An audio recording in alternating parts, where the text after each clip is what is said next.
يا أيها الذين آمنوا ادخلوا في السلم كافة ولا تتبعوا خطوات الشيطان إنه لكم عدو مبين صدق الله المولانا العظيم وصدق رسوله النبي الكريم ونحن على ذلك من الشاهدين والشاكرين والحمد لله رب العالمين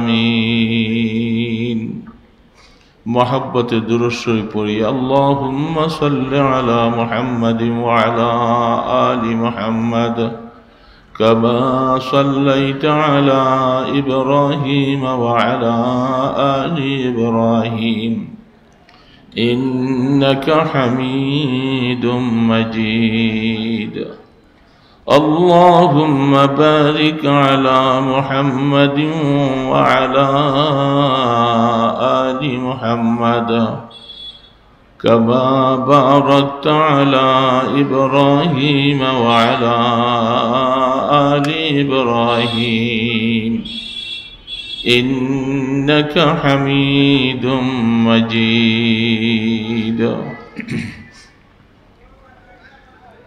বন্দর থানা ওলামা পরিষদ কর্তৃক আয়োজিত ইসলামী মহাসম্মেলনের সম্মানিত সভাপতি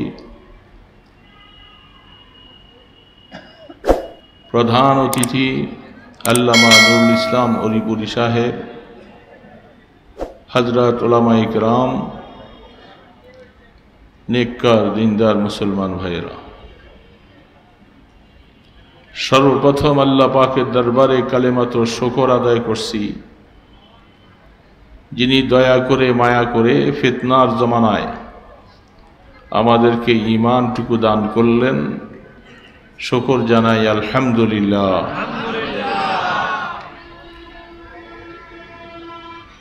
মানুষ যতদিন পর্যন্ত উলামায়ে কেরামদের কথা শোনার মতো অভ্যাস হবে, সেই জাতি বিভ্রান্ত হতে পারে না।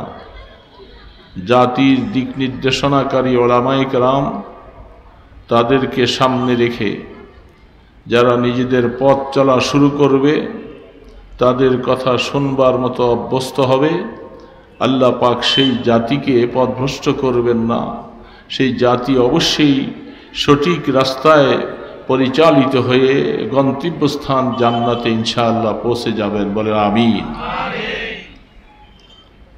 জাতির রাহবর ওলামা, এটা কি মানতে আমাদের অসুবিধা আছে? উলামায়ে কেরামদেরকে ভালোবাসতে, উলামায়ে কেরামদের কথা শোনার জন্য আল্লাহ রসুল নির্দেশ করেছেন। কেন? দিন সম্পর্কে জানা, কোন রাস্তায় আমি পরিচালিত হলে আমি আল্লাহ পাকের কাছে নাজাত প্রাপ্ত হব, সেই পথগুলি উলামায়ে কেরাম কোরআন এবং হাদিসের আলোকে নিজেরা দায়িত্ব নিয়ে, মুসলমানদের মায়া মহব্বত নিয়ে তাদেরকে সেই পথে পরিচালিত করার জন্য চেষ্টা করেন। এজন্য জীবনের মূল্যবান সময়ের কিছু অংশ সময় পেলে উলামায়ে কেরামদের মজলিসে বসব, উলামায়ে কেরামদের কথা শুনব। কি বলেন? রাজি আছি না আমরা ইনশাআল্লাহ? সারা দেশে আমাদের এই মৌসুমে বিভিন্ন মাদ্রাসায়, বিভিন্ন জায়গায় সামাজিকভাবে ওয়াজ নসিহত সংগঠিত হয়। উলামায়ে কেরাম দিক নির্দেশনামূলক আলোচনা করেন। যারা সেই আলোচনাকে পুঁজি করে চলতে চায়, অবশ্যই তাদের জন্য কল্যাণ বয়ে আনবে।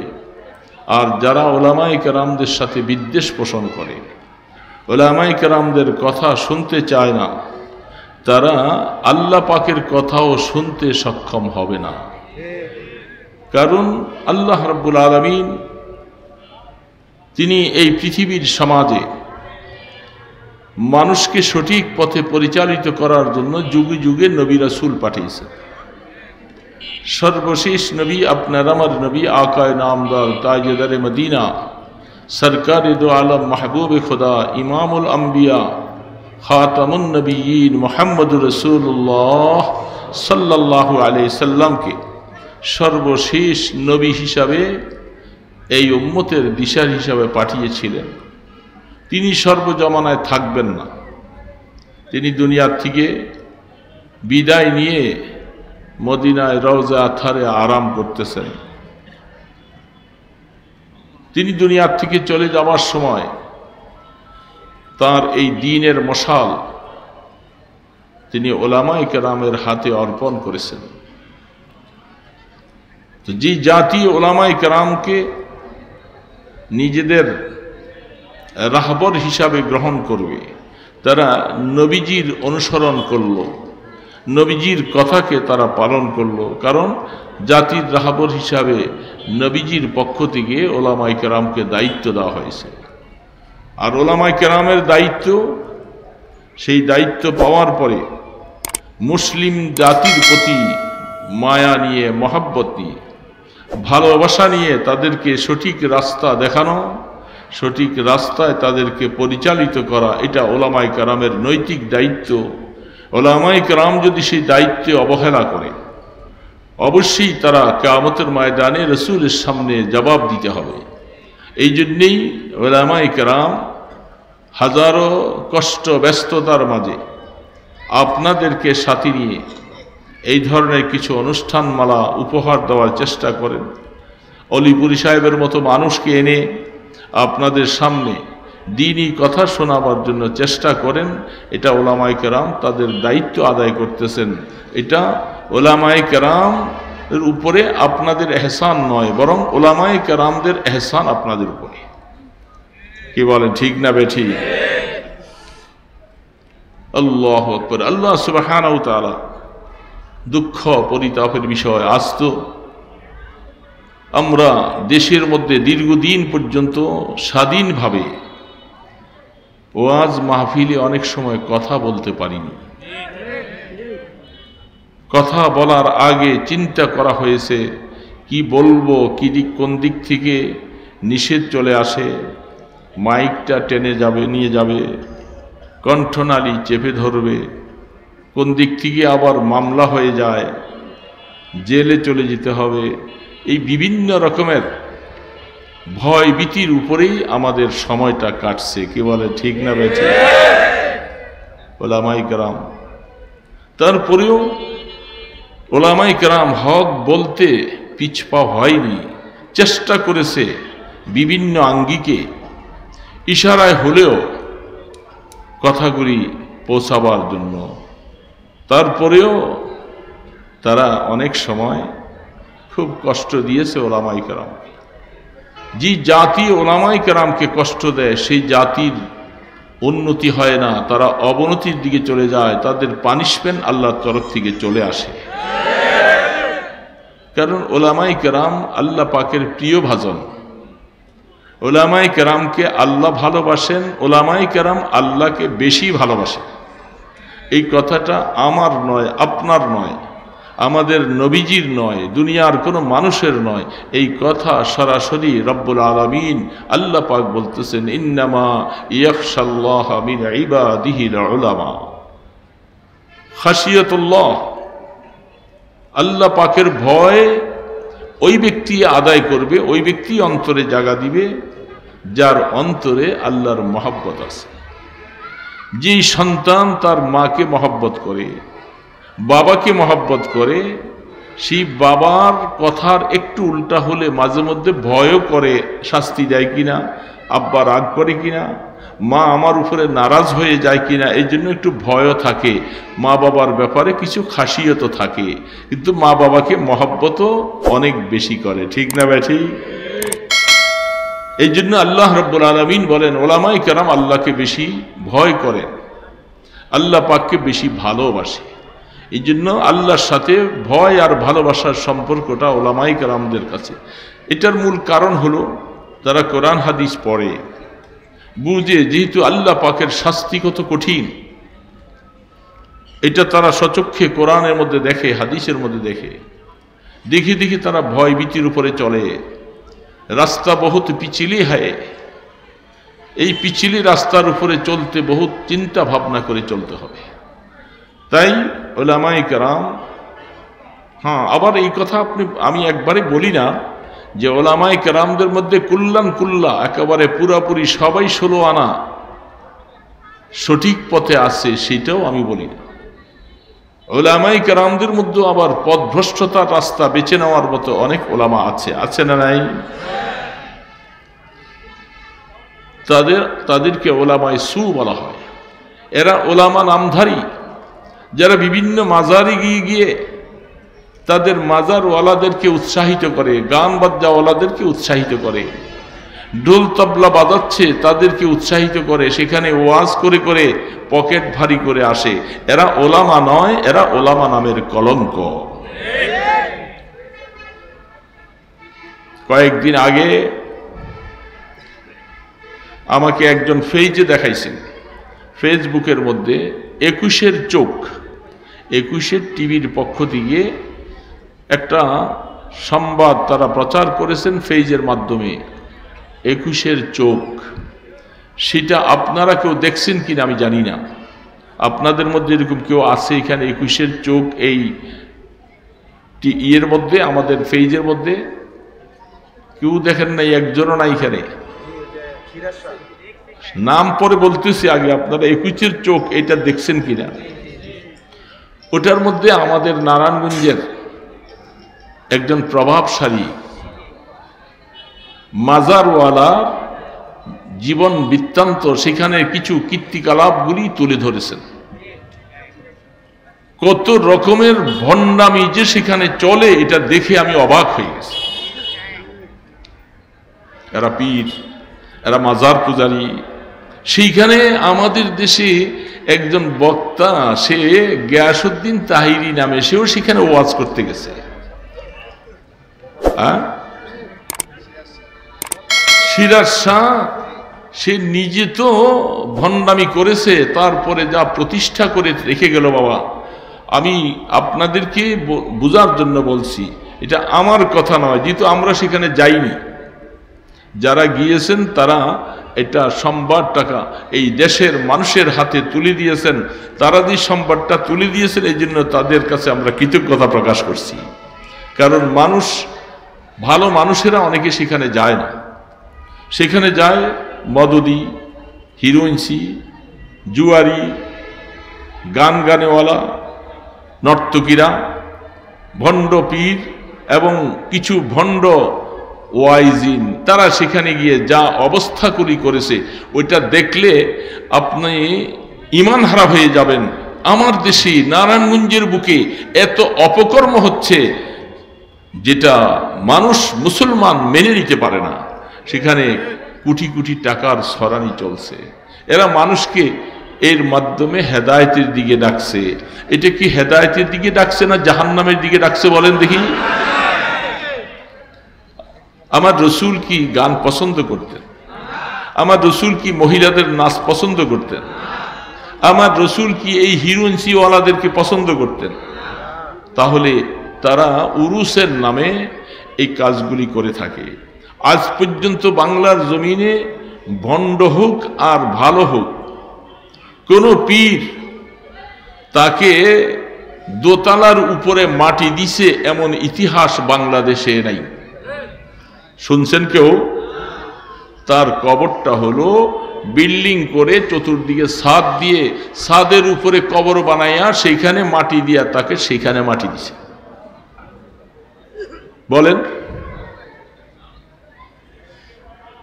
পৃথিবীতে এমন কোন ভণ্ডামি করছেন বলে তার প্রমাণ নাই। তাহলে সমস্ত ভণ্ডামিকে ছেড়ে গেছে।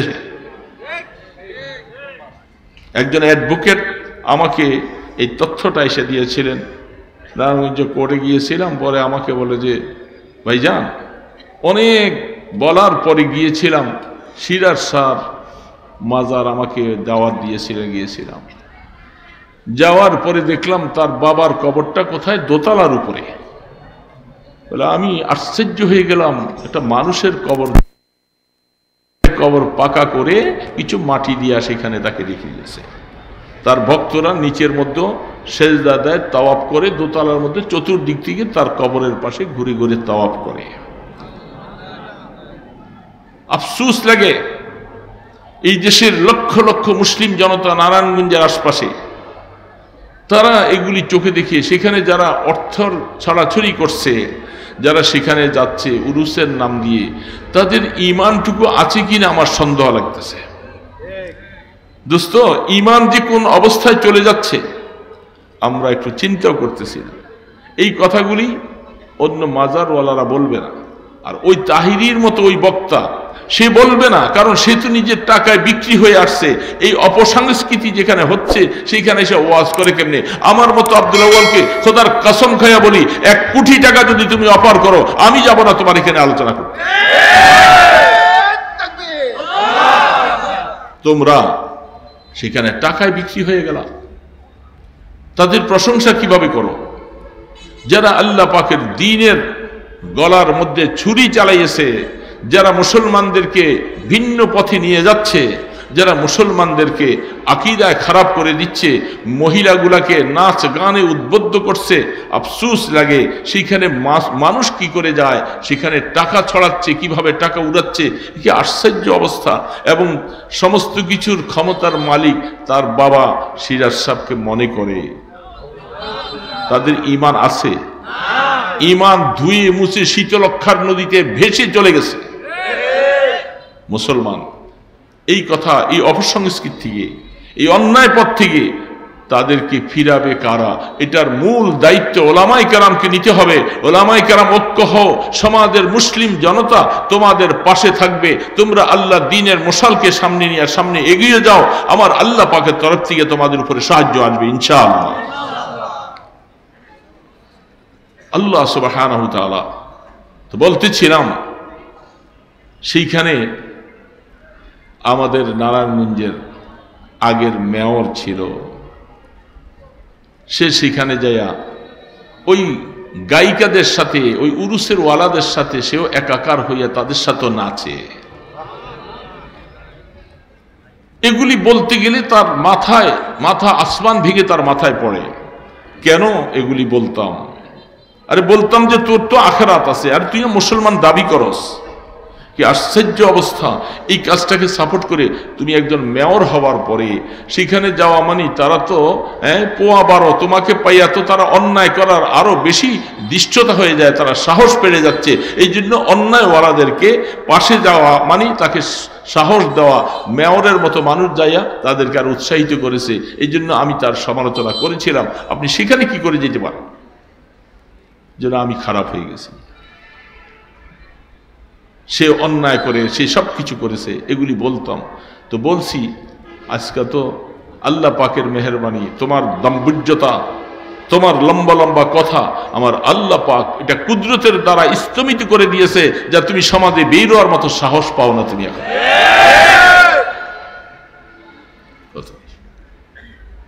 যারা উলামায়ে কেরামের কণ্ঠনালীকে আপনাদের ২৫০০-এর নামধারী বড় একজন এমপি উলামায়ে কেরামদেরকে স্টেজের মধ্যে বেইজ্জতি করেছে, তার নাম না দিলে সেখানে মাহফিল করা যাবে না, এবং কি তাকে লম্বা বক্তৃতা, আমি ২-৩টা প্রোগ্রামে গিয়েছিলাম, সাথে আমার সাথে কোনো বেয়াদবি করে নাই, মোটামুটি সালাম কালাম দিয়ে পাশে বসে কিছু কথা শুনছে। তারপরে তাকে মাইক ছেড়ে দিলে বড় ওয়াইজ, সে নিজের ঈমানের খবর রাখে না, সে আপনাকে ওয়াজ করে। দুঃখ লাগে, যেই লোকটার গালের মধ্যে দাড়ি নেই। আপনারা বলেন এখানে অনেক দাড়ি ছাড়া মুসলমান আছে, নাই বলে আমি তা বলি না। যারা সব সময় দাড়ি কামায় তাদেরকে কবিরা গুনাহ বলা হয়। এই কাজটা, দাড়ি কামানো সুন্নত, কি বলেন? দাড়ি কামানো কবিরা গুনাহ। সবসময় কবিরা গুনাহ যারা করছে, মুরতাকিবে কবিরা গুনাহ যারা করে তাদেরকে ফাসেক বলে। যারা ফাসেকের প্রশংসা করে, ইহতাজ্জা আরশুর রহমান, আল্লাহ পাকের আরশ পর্যন্ত থরথর করে কাঁপে যে একটা ফাসিকের প্রশংসা কেমন করে করলা। তো এত বড় ফাসিক হইয়া মাইক হাতে নিয়া আপনাদের সামনে লম্বা বক্তৃতা করতে থাকে, মানুষগুলিও শুনে কি করবে। উনি এখন বড় পদের মধ্যে আছে, মানুষ মনে চায় না যে উঠে যেতে, উঠে গেল তাকে আবার বসাই দেয় ধমক দিয়া। তার কথা শুনতে হবে, ফাসিকের কথা শুনতে হবে। ওলামাই কেরামদের সাথে দুর্ব্যবহার করেছ, আজকাল তুমি কোথায়? ওলামাই কেরাম ইনশাআল্লাহ তার জমিনে আছে, তার জেলায় আছে, তার থানায় আছে, কিন্তু তুমি কোথায়?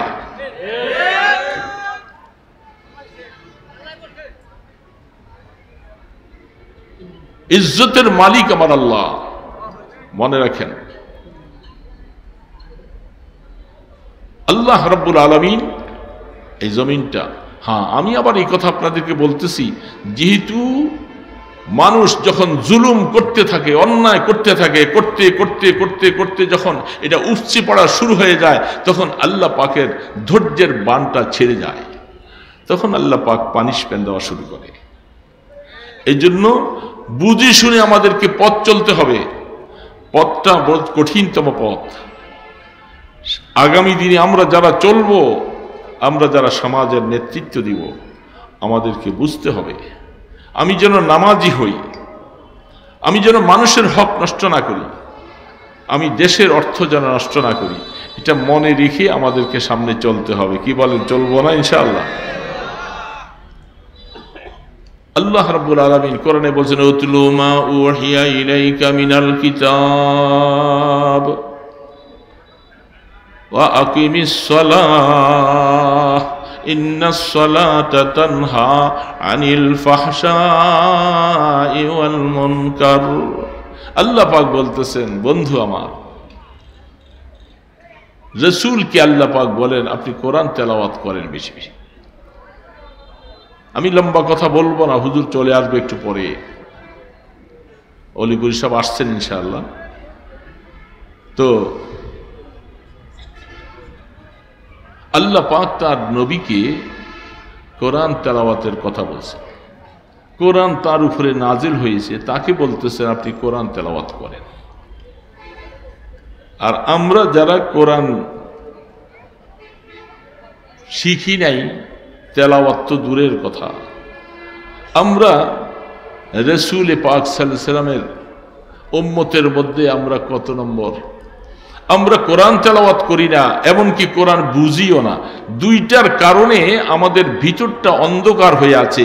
আমরা অনেক ক্ষেত্রে হক আর বাতিল নির্ণয় করতে পারি না, তখন বাতিলরা আমাদেরকে যেদিকে ধরে টানে আমরা সেদিকে চলে যাই। আরে আপনারা আগে আসেন না, এসে বিরক্ত করেন। মানুষকে পথভ্রষ্ট করার জন্য সবচেয়ে বড় একটা কারণ হলো, যে জাতি কোরআন থেকে পিছে সরে থাকে, যে জাতির দিলের মধ্যে কোরআনের কোনো নূর নাই, কোরআনের উপরে চলার মতো অবস্থা নাই, সেই জাতিকে পথভ্রষ্ট করা, বিভ্রান্ত করা বিজাতিদের জন্য সহজ। দুঃখ পরিতাপের বিষয় শোনেন, পরশুদিন না গতকাল রাজশাহী থেকে সফর করে আসছে। সেখানে অনেক বড় মাদ্রাসা, বাংলাদেশের বৃহত্তম মাদ্রাসা। সেখানে একজন মুহাদ্দিস সাহেব বলেন, হুজুর আমাদের এই দিকে, ওই দিকটা তো এনজিওদের অনেক বেশি প্রভাব, তারা কিভাবে মানুষকে খ্রিস্টান বানাবার চেষ্টা করছে। তিনি আমাকে একটা কাঠগুজারি শোনালেন, বলে যে আমাদের একজন আলেম মানুষ, উনি কিছু এলেম শিখেছে, তার স্ত্রী গর্ভবতী, হামেলা, সন্তান হবে, তার কাছে গিয়ে প্রস্তাব দিছে আপনার এই সন্তানটা মায়ের পেটে আছে, এই সন্তানটা এখন থেকে নিয়ে প্রসব হওয়া পর্যন্ত, সিজার হোক যা কিছু করা লাগে, এমনকি সে মায়ের দুধ পান করা ছাড়া পর্যন্ত তার যাবতীয় দায়ভার আমরা নিয়ে যাব, আপনি কোনো টেনশন করতে হবে না। তুই আলেম ভাই, সে তার ওস্তাদের কাছে এসে জিজ্ঞাসা করলো, হুজুর আমি কি করতে পারি এই অবস্থায়? পরে হুজুর বললেন, আমি তাকে বললাম, তুমি একজন আলেম হয়ে আমার কাছে এই কথাটা জিজ্ঞাসা করতে আসলা? মায়ের পেটের থেকে তারা ষড়যন্ত্র শুরু করেছে। একটা সন্তান মায়ের পেটে, সেখান থেকে দুনিয়াতে আসবে, আসার পরে কি করবে, সেখান থেকে তারা এইভাবে তার পিছন ধরে আছে। দুনিয়াতে আসবে, আর একটু বড় হবে, কিছু কথা শিখবে, লেখালেখি শুরু করবে, সেখানে তাদের অধীনস্থ নিয়ে যাচ্ছে। আল ইনসান ও আব্দুল এহসান, মানুষ তো স্বাভাবিক যে এহসান করে তার গোলাম হয়ে যায়, তার দাস হয়ে যায়। এই লোকটা সেখান থেকে তারা তাদের ভরণ পোষণ, তার খোঁজখবর, চিকিৎসা, যাবতীয় কিছুর দায়িত্ব নিচ্ছে। শুধু এমনি এই সূত্র ধরে আস্তে আস্তে করে তারা সেখানে খ্রিস্টবাদকে প্রতিষ্ঠা করছে।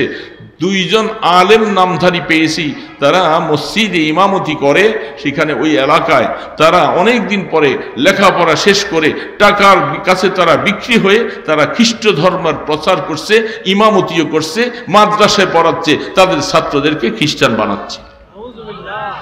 দোস্ত, কোথায় যাবে? কত রকমের ফিতনা চলছে। আল্লাহ রসুল যে বারবার বলেছেন, তোমরা এই শেষ জামানায় তোমাদের সামনে ঈমানটুকু তোমরা ধরে রাখা তোমাদের জন্য কষ্টকর হবে। যেই জাতি কোন হক্কানি ওলামায়ে কেরামকে নিজের রাহবার না বানাবে, নিজের বুদ্ধিদাতা, পরামর্শদাতা এবং বন্ধু হিসাবে না বানাবে, তাকে যে কোনো সময় পেনাল্টি শট দিয়ে তাকে হেদায়েতের রাস্তা থেকে পিছলাইয়া তাকে দূরে সরাই ফেলবে। দোস্ত, অনেক সময় আমরা মনে করি আমি অনেক বুঝি। আসলে সমস্ত বুঝ একাকার হয়ে যাবে কোরআন এবং হাদিসের বুঝের কাছে। কোরআন এবং হাদিস যদি সামনে না থাকে, আপনার আকল দিয়ে আপনি সঠিক রাস্তায় পৌঁছতে পারবেন না। এই জন্য আল্লাহ পাক বলতেছে, উতলু মা উহিয়া ইলাইকা মিনাল কিতাব। হে আমার বন্ধু, আপনি কোরআন তেলাওয়াত বেশি করেন। রসুল কি নাউজুবিল্লাহ পথভ্রষ্ট হওয়ার কোনো আশঙ্কা ছিল? তা আল্লাহ রসুলকে কোরআন তেলাওয়াত করতে এত বলেন কেন? আরো অন্যান্য জায়গার মধ্যে, আর অনেক আয়াতের মধ্যে আছে। আল্লাহ রসুল কি বলে উম্মতকে শিখানো হচ্ছে, উম্মত তোমাদের নবীকে যদি কোরআন তেলাওয়াতের জন্য আমি আল্লাহ এইভাবে যদি বলতে পারি, তোমরা সেই নবীর উম্মত হইয়া তুমি কোরআনকে কত বেশি আঁকড়িয়ে হওয়া দরকার ছিল। কোরআন তেলাওয়াত করার দ্বারা দিলের মরিচা দূর হয়ে যায়, তোমাকে পথভ্রষ্ট করা কঠিন হয়ে যাবে। এই জন্য হক আর বাতিল নির্ণয় করা তোমার কাছে সহজ হবে, যেহেতু আল্লাহ রসুলকে কোরআন তেলাওয়াত করতে আল্লাহ যেন বলছে। 2 নম্বর কথার আমি ব্যাখ্যা গেলাম না, সময় খুব কম, হুজুর খুব শীঘ্রই চলে আসবেন। 2 নম্বর কথাটা আল্লাহ পাক বলছেন, আকিমিস সালাহ, নামাজ কায়েম করো। আমাদের দেশে এখন আহলে কোরআন নামে একটা ভণ্ড দল বাইরেছে, নাম শুনছেন আপনারা? বাহ, কি আজীব নাম দিছে আহলে কোরআন। দেখছেন, যারা কোরআনকে জবাই করে, কোরআনের বিরুদ্ধাচরণ করে, ইমানদারকে কোরআন থেকে সরিয়ে দেয়, তারা তাদের নাম ধারণ করছে আহলে কোরআন। আহলে কোরআন নাম দিয়ে তাদের অনুসারী, অনেক বড় বড় শিক্ষিতগুলি এখন তাদের অনুসারী হচ্ছে। যারা তারা বলতেছে কোরআনে কোথায়ও নামাজ পড়ার কথা আল্লাহ বলে নাই, কেউ দেখাতে পারবে না, বলে নাউজুবিল্লাহ মিন যালিক। উত্তরবঙ্গে সফরে গিয়েছিলাম, সেখানে উত্তরবঙ্গের ওটা পশ্চিমবঙ্গ বলা হয়, উত্তরবঙ্গ থেকে আজকে আসছি যে সেটা লালমনিরহাট থেকে। সেখানেও খ্রিস্টবাদদের যে কি তাদের তৎপরতা, সে আহলে কোরআনরা বলতেছে কোরআনের মধ্যে কোথায়ও কেউ দেখাতে পারবে না নামাজ পড়ার কথা। কোরআনের মধ্যে যে সলা শব্দটা ব্যবহার করেছে, তারা তার অর্থ বলতেছে সলা শব্দের অর্থ হচ্ছে দোয়া। এটা আমরাও বলি, সালাতের 4টা অর্থ হয়, কোরআন শরীফে আছে। আল্লাহ পাক 4টা অর্থের মধ্যে একটা নামাজ, একটা দোয়া, একটা দুরূদ শরীফ, একটা ইস্তিগফার, বিভিন্ন অর্থ ব্যবহার করা হয়। তারা গবেষণা করে বের করেছে সালাতের অর্থ হলো দোয়া। যেহেতু নামাজ পড়ার কথা কোরআনে কোথাও নাই, সব জায়গার মধ্যে দোয়া করতে বলছে, এই জন্য আমরা নামাজ পড়ি না, আমরা সবসময় দোয়া করি। তো যারা নামাজ পড়ে না আমাদের সমাজের মধ্যে, এই ধরনের মানুষের সংখ্যা খুব কম। কি বলেন? হ্যাঁ, নামাজ যারা পড়ে না এদের সংখ্যা বেশি। তো তারা তো এরকম একজন মানুষ যদি পায়, ফতুয়াওয়ালা যদি পাওয়া যায়, তারা তো পোয়া বারো খুশিতে আটখান হয়ে যাবে। যেহেতু নামাজ পড়া লাগবে না, নামাজ পড়তে হলে উজু করা লাগবে, পবিত্রতা অর্জন করতে হবে, অনেক কিছু করা লাগবে। এখন আমার নামাজ পড়া লাগবে না, আমি একটু বসে বসে দোয়া করলাম, বাস নামাজ হক আদায় হয়ে গেল গা। যেহেতু কোরআনের মধ্যে আকিমিস সালাত যেটা বলছেন, এখানে সালাতের অর্থ হইল দোয়া। এই জন্য তাদের সাথে তাদের অনুসারী বহু মানুষ নামধারী মুসলমান ছিল, এগুলি সব মোরতাদ হয়ে গেছে, ঈমান হারা করে তারা এখন নামাজ ছেড়ে দিয়েছে। বলে নাউজুবিল্লাহ মিন যালিক। এদের নাম হলো আহলে কোরআন। এদের নাম কি? বড় আফসোস লাগে, কোরআনকে জবাই করে তাদের নাম আহলে কোরআন। আমাদের অনেক সময় ভাষায় বলা হয়, যার মধ্যে রস নাই তাকে বলে আনারস, রসে ভর্তি তারে কি বলে? আনারস, দানায় ভরা তাকে বলে বেদানা। যাদের কাছে কোরআন নাই তারা বলে আহলে কোরআন, যাদের কাছে সুন্নত নাই তারা নাম দিয়েছে আহলে সুন্নাহ। এই জন্য দোস্ত, হুজুর চলে আসছে, আর কথা নয়, আমি একটু সামান্য কথা দিয়ে আপনাদেরকে বসায় দিলাম একটু, যেহেতু আসলেন, দূর থেকে আসছেন, বড় মানুষ, কিছু কথা বলবে, মানুষ তো আসতে হয়, মানুষগুলি আইসা মোটামুটি বসতেছেন, আরও কিছু আসবে। এই জন্য হুজুর আল্লাহর বান্দারা যারা আসতেছেন সকলে হুজুরের আলোচনা শোনার জন্য, আমি শুনতে মনে চাই, কিন্তু আসলে আমি অত্যন্ত অসুস্থ, টায়ার, অনেক দূর থেকে সফর করে, সেই লালমনিরহাট থেকে সফর করে আসছি, আইসা এখনো বিশ্রাম করতে পারিনি। আগামীকাল আমার একটা অপারেশন আছে, আমি হাসপাতালে ভর্তি হব। দোয়া চাইতেছি, হুজুরও অসুস্থ, আল্লাহ পাক হুজুরের হায়াতের মধ্যে যেন বরকত দান করেন, সুস্থতার হায়াত যেন দান করেন। এই উম্মতকে যেন আরও কিছু দিক নির্দেশনামূলক আলোচনা করে এই উম্মতকে যেন শান্তি করে দিতে পারেন, আর পথভ্রষ্টের পথ থেকে আমরা যেন বাঁচতে পারি। আল্লাহ পাক হযরতের হায়াতের মধ্যে তৈয়বা দান করেন, বরকত দান করেন।